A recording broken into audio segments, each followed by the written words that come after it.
வணக்கம், வெல்கம். இது சிம்பிளி சமையல். நான் உங்கள் ரேகா. எல்லோரும் நலமுடன் இருக்க இறைவனை வேண்டுகிறேன். இன்றைக்கி நான்வெஜ் டேஸ்ட்டை மிஞ்சுற அளவுக்கு ஒரு ரெஸ்டாரண்ட் ஸ்டைலில் நல்ல ஸ்பைசியாக டேஸ்டியான ஒரு வெஜ் கிரேவி தான் செய்ய போகிறோம். கிட்டத்தட்ட மட்டன் கிரேவி சாப்பிடும்போது எப்படி இருக்குமோ அந்த மாதிரி நல்ல டேஸ்டியான ஒரு கிரேவி. இது தோசை, சப்பாத்தி, ரைஸில் போட்டு சாப்பிட்றதுக்கு செம்ம சூப்பராக இருக்கும். நம்ம சேனலில் புதுசாக பார்க்குறவங்க சேனல் உங்களுக்கு பிடிச்சிருந்ததுன்னா மறக்காமல் சப்ஸ்கிரைப் பண்ணிக்கோங்க, பெல் ஐக்கான் கிளிக் பண்ணிவிடுங்க, ஆல் பட்டனும் ப்ரெஸ் பண்ண மறந்துடாதீங்க. வாங்க இப்போ நம்ம கிச்சன் போகலாம். நீங்கள் இந்த கிரேவி செஞ்சு சாப்பிடும்போது நான்வெஜ்ஜை மிஸ் பண்ணவே மாட்டீங்க. அவ்வளோ டேஸ்டியான ஒரு கிரேவி இது. நல்ல அடிகனமான வாணலி வச்சுக்கோங்க. 2 டேபிள் ஸ்பூன் எண்ணெய் ஊற்றிருக்கேன். இப்போ 2 மீடியம் சைஸ் வெங்காயம் தின்னாக அப்படியே ரஃப்பாகவே கட் பண்ணி போட்டுக்கலாம். எப்படி வேணாலும் நீங்கள் கட் பண்ணி போட்டுக்கலாம். வெங்காயம் நல்ல கொஞ்சம் ப்ரௌனாக வதங்கி வரட்டும், அந்தளவுக்கு வதக்கிடுங்க. நம்மளுடைய செந்தூர் மசாலாஸ் வச்சு செய்யும்போது இந்த கிரேவி நல்ல சுவையாகவும், நீங்கள் செஞ்சு கொடுத்துட்டு பார்த்தீங்கன்னா இது வீட்டில் செஞ்ச கிரேவியா அப்படின்னு கண்டிப்பாக கேட்பாங்க.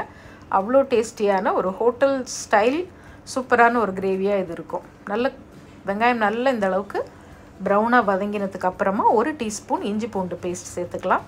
அதுக்கப்புறம் ஒரே ஒரு தக்காளி, அதையும் ரஃப்பாக கட் பண்ணி நான் இது கூட சேர்த்துக்கிறேன். உங்களுக்கு ட்ரையாக வேணுமா, இது கிரேவியாகவும் செய்யலாம், இல்லை கொஞ்சம் ட்ரையாக, அதாவது ரைஸ்க்கு தொட்டு சாப்பிட்ற மாதிரியும் நீங்கள் செஞ்சுக்கலாம், சைட் டிஷ் மாதிரியும் செஞ்சுக்கலாம். இன்றைக்கி நான் கிரேவியாக செய்ய போகிறேன். அதனால் இப்போ நான் என்ன பண்ணியிருக்கேன், ஒரு வெங்காயம், ஒரு 2-3 முந்திரி, ஒரே ஒரு சின்ன பச்சை மிளகா, கொத்தமல்லியோட தண்டு, அதை ஒரு பேஸ்ட்டாக அரைச்சிருக்கேன். ரொம்ப நைஸாக அரைக்க வேண்டாம், கொரகொரப்பாக அரைச்சிக்கிங்க. இதை மாதிரி அரைச்சி சேர்க்கும் போது உங்களுக்கு கிரேவி நல்லா கிடைக்கும். அதுக்காக ட்ரையாக செய்ய போகிறீங்கன்னா இந்த அரைச்சி சேர்க்குற விழுது நீங்கள் சேர்க்க வேண்டாம். இது நல்ல எண்ணெய் பிரியிற அளவுக்கு வதக்கி விட்டுக்குங்க. உங்கள் வீட்டு சமையல் அதிக சுவையாகவும் சீக்கிரமாகவும் செஞ்சு முடிக்க நீங்கள் எல்லோரும் என்னை ரொம்ப நாளாக கேட்டுட்டு இருந்த என்னுடைய ஸ்பெஷல் செந்தூர் மசாலாஸ் இப்போ உங்களுக்காக தயாராக இருக்குது. தேர்ந்தெடுக்கப்பட்ட முதல் தரமான பொருட்களை கொண்டு ட்ரெடிஷ்னல் கிரைண்டிங் ப்ராசஸில் எங்கள் வீட்டுக்கு நாங்கள் எப்படி அரைப்போமோ அதே மாதிரி உங்களுக்காகவும் நானும் என்னுடைய குழுவும் சேர்ந்து செஞ்சுருக்கோம். அதோட டீட்டெயில்ஸ் எல்லாம் டிஸ்கிரிப்ஷன் பாக்ஸில் கொடுத்துருக்கேன். நம்மளுடைய செந்தூர் மசாலாஸ் முதல் தரமான இன்க்ரீடியண்ட்டை கொண்டு ஃப்ரெஷ்ஷாக அரைக்கிறதுனால உங்களுக்கு பார்த்திங்கன்னா இதோட மணமும் சுவையும் அவ்வளோ அருமையாக இருக்கும். வாங்கி ட்ரை பண்ணி பாருங்கள். வேணுங்கிறவங்க டிஸ்கிரிப்ஷன் பாக்ஸில் லிங்க் கொடுத்துருக்கேன், அதை பார்த்து ஆர்டர் ப்ளேஸ் பண்ணிக்கிங்க. 1/4 டீஸ்பூன் மஞ்சத்தூள் சேர்க்குறேன், 1 டீஸ்பூன் செந்தூர் தனி மிளகாய்த்தூள், 1 டீஸ்பூன் செந்தூர் மல்லித்தூள், ஒரு 3/4 டீஸ்பூன் அளவு செந்தூர் கரம் மசாலா. இது 3 தான் இந்த மசாலாஸ் நம்ம சேர்த்துருக்கோம். நம்மளுடைய கரம் மசாலாவோ கறி மசாலாவோ சேர்க்கும் போது நீங்கள் தாளிப்புக்கு இந்த பட்டை, கிராம்பு, ஏலக்காய் இந்த மாதிரி எந்த மசாலா ஐட்டம்ஸும் தனியாக தாளிப்புக்கு சேர்க்க தேவையில்லை. ஸோ அதனால் தனித்தனியாக அப்படி எடுத்து வைப்பாங்க இல்லையா, அந்த வேலை இருக்காது. என்ன பர்பஸ்க்கு நம்ம அதை உள்ளே போடுறோமோ, பட்டை, கிராம்பு, ஏலக்காய் எல்லாமே அது உங்களுக்கு ஃபுல்லாக நம்மளுடைய கிரேவியில் கிடைக்கும். இப்போ நான் மஷ்ரூம் சேர்த்து ஒரு 2 நிமிஷம் நல்லா வதக்கி விட்டுருக்கேன். நீங்கள் மஷ்ரூம் தான் போட்டு செய்யணும்ல, உங்களுக்கு பிடிச்ச எந்த காய்கறியும் இந்த கிரேவி கூட நீங்கள் சேர்த்துக்கலாம். காலிஃப்ளவர் சேர்த்துக்கலாம், உருளைக்கிழங்கு சேர்த்துக்கலாம், உருளைக்கிழங்கு பட்டாணி சேர்த்துக்கலாம். இப்போ மஷ்ரூம் ஒரு 2 நிமிஷம் நல்லா வதங்கினதுக்கு அப்புறமா நான் கொஞ்சமாக தண்ணி ஊற்றிருக்கேன். இது கொஞ்சம் திக்கு கிரேவியாக தான் நான் இன்றைக்கி செய்ய போகிறேன். அதனால் கொஞ்சமாக தண்ணி சேர்த்துருக்கேன். இந்த கிரேவிக்கு தேவையான அளவு உப்பும் நம்ம சேர்த்துக்கலாம். இப்போ நான் கொஞ்சம் சோயா சங்க்ஸ் இருந்தது, அதையும் இது கூட சேர்க்குறேன். ஒரு 100 கிராம் சோயா சங்க்ஸ் சேர்த்துருக்கேன்.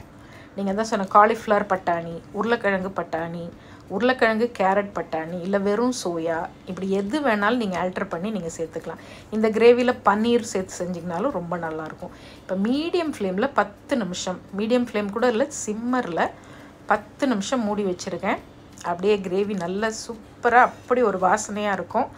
ஃப்ரெஷ்ஷான கொத்தமல்லி ஆஸ் யூஷுவல் சேர்த்து நல்லா கலந்து விட்டு இன்னொரு 2 நிமிஷத்தில் இறக்கிட்டிங்கன்னா செம்ம டேஸ்டியான ரெஸ்டாரண்ட் ஸ்டைல் கிரேவி ரொம்ப அட்டகாசமாக நீங்களே செஞ்சு அசத்தலாம்.